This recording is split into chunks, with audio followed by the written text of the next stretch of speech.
Okay, so if there's any unit that we study that is vocabulary intensive, it is optics, okay? Because you got to keep track of object distance and image distance and focal length and magnification and convex lenses and convergent lenses and concave mirrors and convex mirrors, how they're all handled, okay? So if you lose track of the vocabulary, you're just dead in the water mathematically, okay? So if you're worried about that, you might make like an index card, because basically what you'll see is that we're going to work through four big things: convergent lenses, divergent lenses, gravity, convergent mirrors, and divergent mirrors, okay? And they're also known as concave and convex. So if that speaks to you, then I would be all about making index cards. How they're handled mathematically, what the ray diagrams look like, a whole bunch of different things.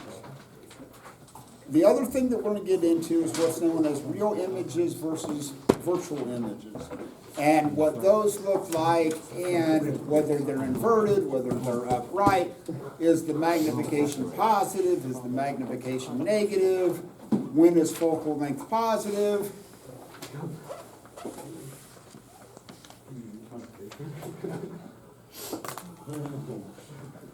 Connor. Thatch.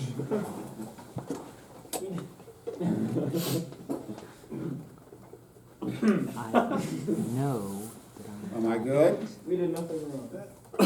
Really? Okay, so what we're going to do is going to kind of work through the simplest possible ones initially, and that's what's called a convergent lens. So here's, and I'll go back and I'll show you what this looks like. So what I've got here, and we're going to fill all this out, okay? So let's just start with how you know what is what. So when you look at lenses, so, or mirrors, you have two possible options. Ones that look kind of like an oval and ones that kind of look like an hourglass. So here's the easiest way to remember that it doesn't make any difference if it's a mirror or a lens. If something's concave, the easiest way to remember this is like, think of like a cave and you could walk into it, okay? So if there's a structure that's in like this, well, and it doesn't make any difference whether it's a mirror, whether it's a lens, doesn't matter. If you can walk into it, that means that it's going to be concave.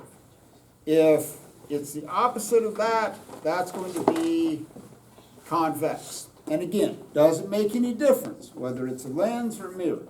So if I say convex lens or mirror, it's going to go like this. If I say concave, it's going to come in like that. So that's the first thing, because if I tell you in a word problem that says, hey, it's a concave mirror, and you don't know what a concave mirror looks like, you're dead in the water right from the get-go. You cannot do anything else. So that's the first bit of vocabulary that you have to understand. Now, if you look on your equation sheet, so let me see some of these purple data sheets.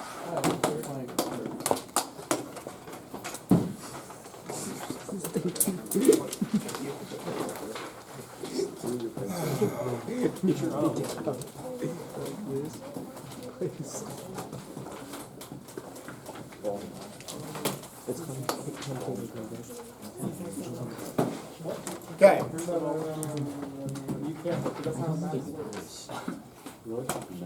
If I see that ball in the air, the rest of the block, I'm going to stop teaching. You understand? Yeah. Like I'm done. Okay? Doesn't that sound nice? You get a break. So, this is what's known as the thin lens equation.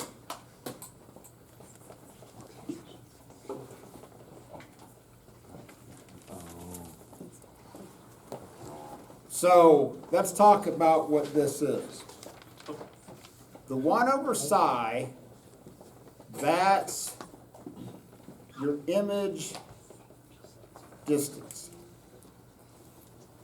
1 over so is your object distance. And the F is your focal length.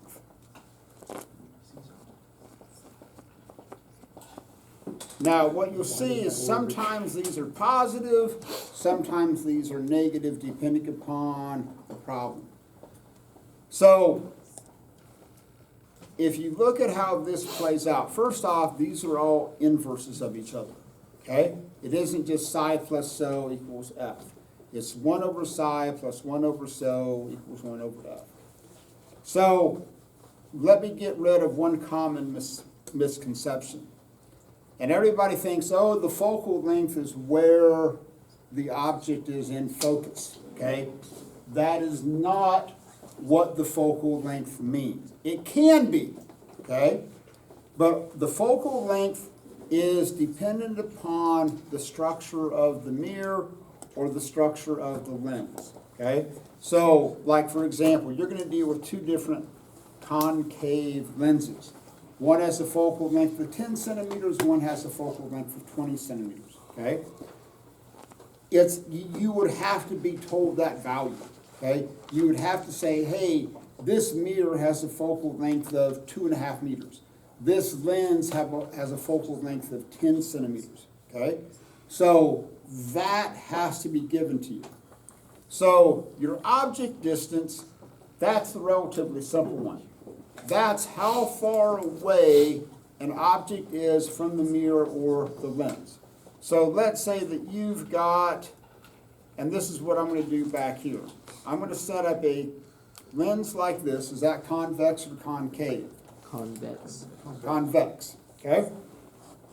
And then I'm going to have a source, which is a light source, which is going to project the numeric value of 4.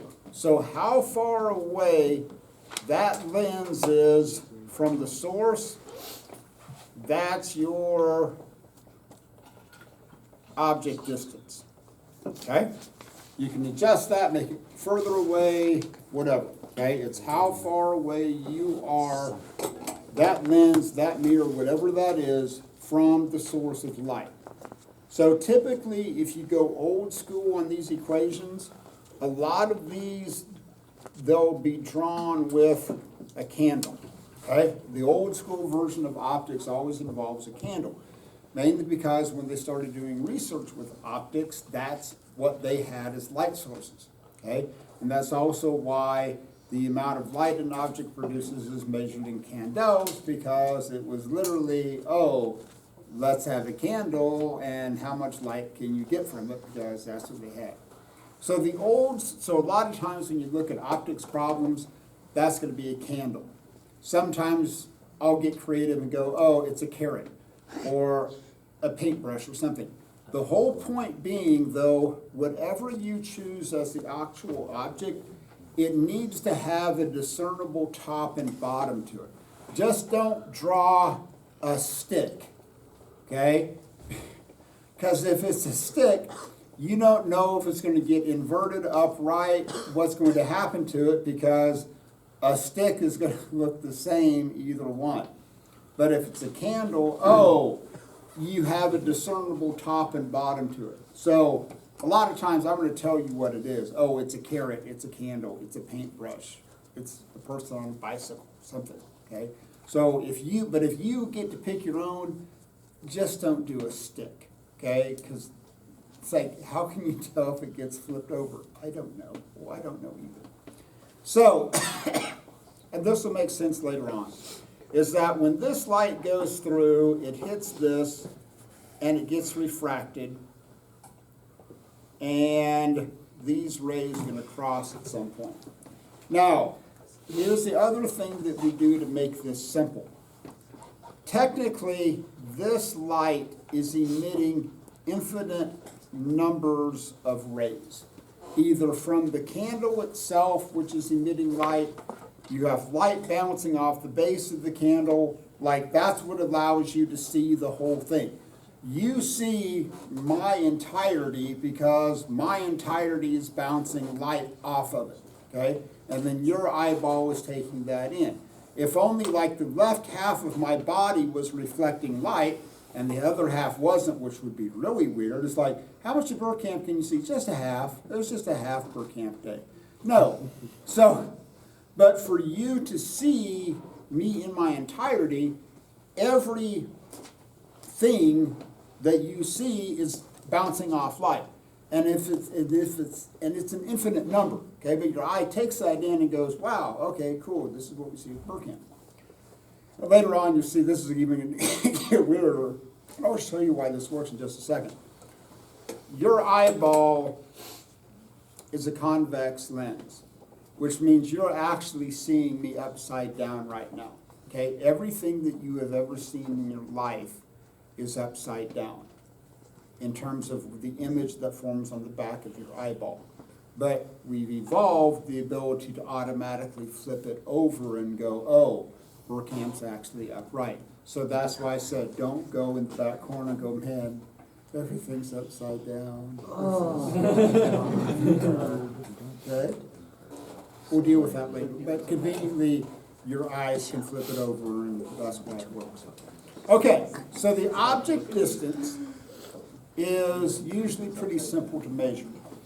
The sketchy part typically comes with what we call the image distance, like where can you see the image? So the image distance is sometimes positive or negative. The focal length is sometimes positive or negative. The beauty of the object distance is that that's always positive. You don't, and once we begin to do the math, you'll see how this plays out. So, the image distance is going to be where you see this thing in focus, okay? Like how far away from the lens or from the mirror do you actually see things? Now, the other thing where this gets wonky is that sometimes you get what we call a real image. And I'll show you the difference in just a second, once we go to the back of the lab. So if it's a real image, that means that's something that you can physically make appear like on a screen or a wall or something like that. So if it's a real image, like you can project it onto something and you can see it there, okay? But you're also going to have instances where you can't, okay? And that's what we call a virtual image. You can see it, but you can't project it. So let me give you a simple example. So if you have a mirror like this, okay, so this is a mirror. What type of mirror is it? Concave or convex? Convex. So what happens is that when light comes in, it hits the mirror and it bounces off. It hits the mirror and it bounces off. Okay? So when your eyeball is here, okay, you're seeing the light that has hit that mirror and has bounced back. And later on, mathematically, you'll see why this works too. But this is something that you can see in image. If you've ever been to like a shady, sketchy, like convenience store, like out in West Texas or Oklahoma, and you've ever seen, they've had like the big mirrors like in the corner, so they can like watch you. Anybody experience that? Okay, if you haven't, you need to go, don't ever eat the sushi. No, it's food poisoning waiting to happen. So what's happening is that those mirrors are these big convex mirrors. And so they scatter light. So you can see a broader area, that's why they use them. But it isn't something that you can actually project onto a screen. So bring the camera, let's go to the back, I'll kind of show you some examples of how this works. Spinal